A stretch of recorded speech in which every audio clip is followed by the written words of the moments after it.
অন্তর্বর্তীকালীন সরকারের উপদেষ্টা ব্রিগেডিয়ার জেনারেল অবসরপ্রাপ্ত ডক্টর এম সাখাওয়াত হোসেন বলেছেন, বর্তমান সরকার কোনো উন্নয়ন কাজ বন্ধ করেনি, করবেও না। অনেকেই মনে করছিলেন কি না কি হয়, প্রকল্পগুলো বন্ধ হয়ে যেতে পারে, তবে আমরা কোনো কাজ বন্ধ করিনি। অর্থনৈতিক কর্মকাণ্ডের সঙ্গে রাজনৈতিক সংশ্লিষ্টতা নেই।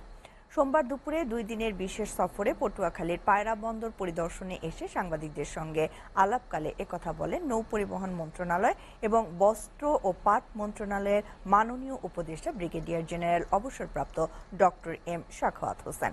তিনি আরও বলেন, বাংলাদেশ সরকার বিদেশ থেকে যেসব পণ্য আমদানি করে তার মধ্য থেকে 20 থেকে 30% পায়রা বন্দরের মাধ্যমে করা যায় কিনা সেই বিষয়ে পদক্ষেপ নেবেন। এতে করে চট্টগ্রাম ও মোংলা বন্দরের চাপ কমবে।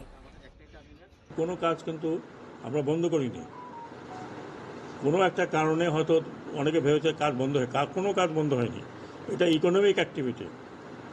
এই কাজ তো, এটা তো পলিটিক্যাল বিষয় না, এটা হচ্ছে দেশের অর্থনৈতিক ব্যবস্থা। কাজে এইখানে কোনো কাজ বন্ধ হবে না।